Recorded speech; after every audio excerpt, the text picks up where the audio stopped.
साथियों नमस्कार, आप देख रहे हैं KBN 365 न्यूज़ नेटवर्क। साथियों NSO के द्वारा जो है वर्ल्ड पीस यूनिटी प्रोग्राम का आयोजन किया जा रहा है, आप देख रहे हैं। और यहाँ पे स्वच्छता की और जो शांति है उसको लेके जो स्कूली बच्चे यहाँ पहुँचे हैं उनको शपथ दिलाई जा रही है, अभी आपने देखा।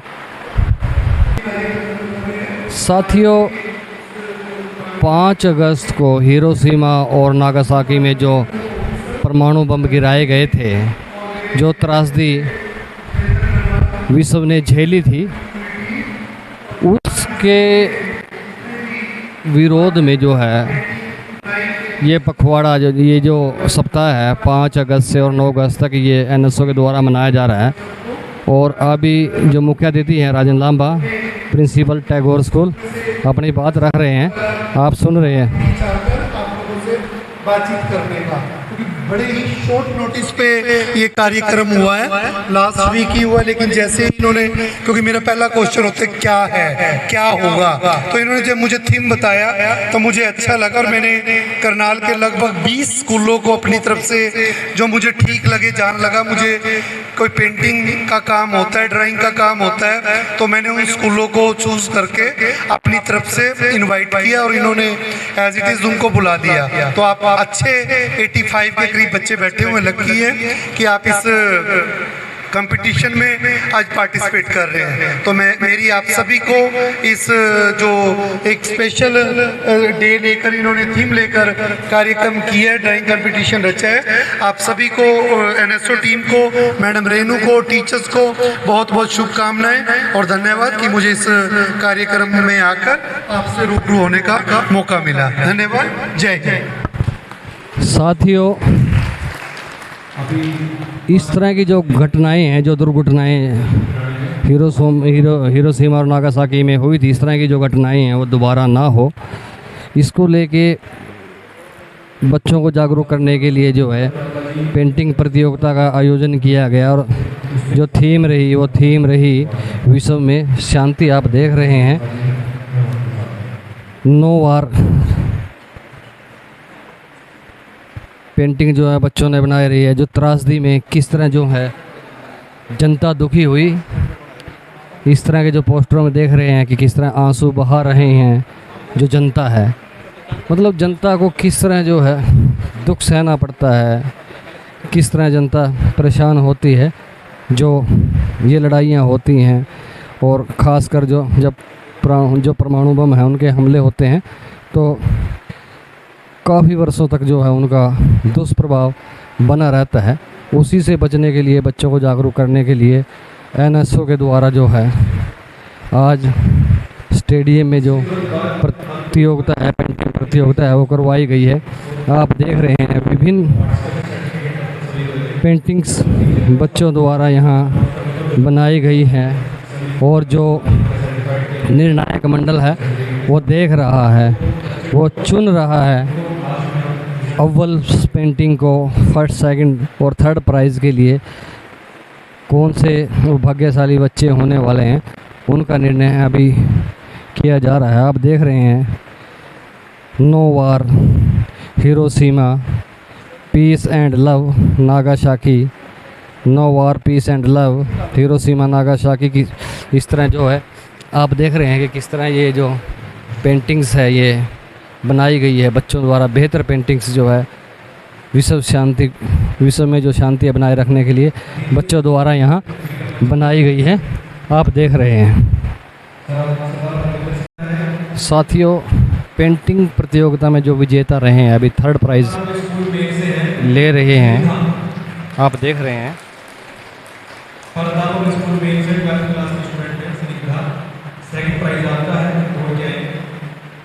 सेकंड प्राइज आपको बता दें, हमने कोई पार्ट इसमें पार्शियलिटी नहीं की है, जो कमेटी की तरफ से पेंटिंग प्रतियोगिता के सेकंड विजेता सामने पेंटिंग शीट रखी है, किसी को डाउट है तो देख सकते हैं। आप देख रहे हैं अभी निशांत प्रताप स्कूल करावनी से।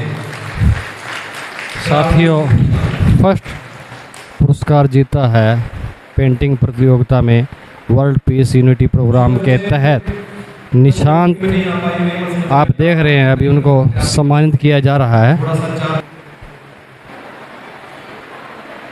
जितेंद्र जी, आज का जो प्रोग्राम रहा है विश्व शांति के लिए, एकता के लिए आप लोगों ने जो ये प्रोग्राम रखा है, मतलब किस तरह जो है बच्चों को एक तरह से उनको ट्रेंड किया जा रहा है, जागरूक किया जा रहा है? जी, आज वर्ल्ड पीस यूनिटी प्रोग्राम रखा गया है, जो एक ट्रिब्यूट है हिरोशिमा एंड नागासाकी के अंदर एक बॉम्ब विस्फोट हुआ था अमेरिका द्वारा 1945 के अंदर। वो किसने किया, किस देश के ऊपर किया, विषय ये नहीं है। विषय ये है कि एक बॉम्ब विस्फोट हुआ और आज वो लोग भुगत रहे हैं उस चीज़ को। तो इस प्रोग्राम का रखने का मुख्य उद्देश्य ये था कि हम कला के माध्यम से ये चीज़ रिप्रेजेंट कर सकें। भी उस टाइम जो क्रूरता हुई थी, आज तक जो नई पीढ़ी है, नेक्स्ट जनरेशन है, वो अपंग पैदा हो रही है, उनके अंदर कोई ना कोई कमी बच्चों के अंदर पैदा हो रही है, सिर्फ उस एक बॉम्ब विस्फोट की वजह से। अगर इस प्रकार से अशांति अंतर्राष्ट्रीय स्तर पर फैलती रही तो कहीं और पे अगर ये काम होता है, ये बम गिरता है, तो उस देश में भी यही काम होगा। तो अपना एक मैसेज था आज कि वो जो हुआ था वो दोबारा दोहराया ना जाए किसी भी कंट्री के अंदर, किसी भी देश द्वारा।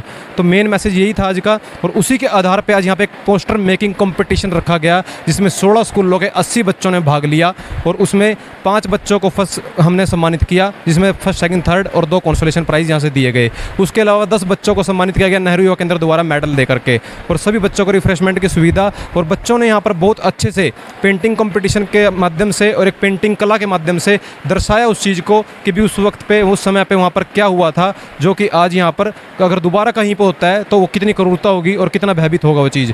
तो आपको उन पेंटिंग्स की हम फोटो भी दिखाएंगे, अभी आप ले सकते हो और दिखा सकते हो। और उन पेंटिंग्स को खाली यहाँ पर हम ख़त्म नहीं करेंगे, जब भी हमारा कोई बड़ा किसी कोई कार्यक्रम होगा स्टेट लेवल का, नेशनल लेवल का, उस कार्यक्रम के अंदर उसकी एग्जीबिशन भी लगाएंगे, ताकि वो लोग देख सकें इस चीज़ को और समझ सकें। ये कार्यक्रम हमारा 6 अगस्त से 9 अगस्त तक चल रहा है, क्योंकि 6 अगस्त को हिरोशिमा में और 9 अगस्त को नागासाकी के अंदर बम विस्फोट हुआ था, 2 एटॉमिक बम डाले गए थे। और हमारा 4 दिन का प्रोग्राम है। 4 दिन के अंदर हमने 5 से 6 कार्यक्रम किए हैं। सिरसा, हिसार, करनाल के अंदर हमने ये कार्यक्रम किए हैं। हम बात करें पेंटिंग्स की, जो बच्चों ने पेंटिंग्स बनाई है, उसमें मैक्सिमम बच्चों ने एक संदेश दिया है नो वार का, हमें युद्ध नहीं चाहिए। रूस और यूक्रेन का जो लगातार काफ़ी समय हो चुका चल रहा है, आप कैसे, जो NSO है आपकी एक पदाधिकारी होने के नाते, आप कैसे लेते हैं इसको? जी, कोई किसी प्रकार का जो युद्ध है, आज भी हमने 3 टॉपिक रखे थे, हार्मनी, पीस और यूनिटी। यहीं से शुरुआत होती है। जब भी हम अगर विश्व शांति की बात करते हैं तो आंतरिक शांति होना ज़रूरी है। तो जब हम किसी को कला के माध्यम से सिखाते हैं तो उससे समझ जल्दी आता है। तो आज कुछ बच्चे ऐसे जिन्होंने पेंटिंग अच्छी बनाई है, कुछ बच्चे में ऐसे भी होंगे जो सिर्फ पार्टिसिपेट करने आए होंगे, भाई हम सीख जाएंगे नेक्स्ट टाइम के लिए। लेकिन जिन बच्चों ने टॉपर्स ने पेंटिंग बनाई है, उनकी पेंटिंग देख के उनके माइंड में एक बात क्लिक हुई होगी कि भी हमें भी इस प्रकार से शांति बनाए रखना चाहिए, ताकि दूसरे देश के अंदर ऐसा कभी ना हो। तब तक आंतरिक शांति खुद से नहीं होगी, पहले हम अपने अंदर शांति बनाएंगे, फिर अपने जो आसपास के समाज है उसके अंदर, देश के अंदर, फिर अंतर्राष्ट्रीय स्तर की बात होती है। तो इस शांति का अगर हम बात करते हैं तो हमें शुरुआत अपने आप से करनी होती है। तो आज जो ये रशिया के और यूक्रेन के बीच में जो युद्ध हुआ है, इसकी हानि खाली यूक्रेन को ही नहीं हुई है, रशिया को भी हुई है। वहाँ के भी सैनिक मारे गए हैं, और वहाँ पे जो लोग फंसे हुए थे दूसरे देशों के, उनको भी हानि हुई है। तो कहीं ना कहीं जो परिवार के एक सदस्य थे, कहीं के भी थे, किसी भी कंट्री के थे तो मानव ही। तो समाज सेवा का पहले उद्देश्य यही होता है, जब एक इंसान दूसरे इंसान के काम आता है, एक मानव दूसरे इंसान मानव के काम आता है, वही अच्छी, सच्ची और असली सेवा होती है। तो इसकी शुरुआत यहीं से होती है, और मेरा मानना भी यही है। युद्ध कहीं भी है, कोई भी देश लड़े, लेकिन जो उसका प्रभाव है, उसका दुष्प्रभाव है, वो पूरे विश्व को जो है झेलना पड़ता है। हाँ, आज अगर रशिया का युद्ध हुआ है, उसका तो पूरे विश्व को झेलना पड़ा है, क्योंकि हमारे भारत के भी वहाँ पे लोग थे, फंसे हुए थे, उन्होंने भी झेला। और विश्व के अंदर जो इकोनॉमिक स्थिति हिली है, उसको भी बहुत बड़ा लॉस हुआ है सभी कंट्रीज़ को जो वहाँ से कनेक्टेड थे, क्योंकि आदान प्रदान, एक्सपोर्ट इम्पोर्ट का जो हमारा काम चलता है, वो थोड़ा हिल जाता है इन युद्ध की वजह से। तो युद्ध नहीं होने चाहिए, शांति होनी चाहिए, और शांति अमन के लिए संदेश लेके हम NSO द्वारा चल रहे हैं। साथियों, यही संदेश जो है NSO द्वारा बच्चों को दिया जा रहा है, बच्चों को जागृत किया जा रहा है, चाहे वो कला के माध्यम से हैं, चाहे वो किसी भी तरीके से हैं, बच्चों को जो है जागृत किया जा रहा है। जागरूक हों बच्चे, और जो भविष्य है वो सुरक्षित रहे, एकता बनी रहे, शांति बनी रहे। साथियों, KBN 365 न्यूज़ नेटवर्क को लाइक करें, सब्सक्राइब करें, शेयर करें। साथी चमन लाल के साथ मैं धर्म सिंह।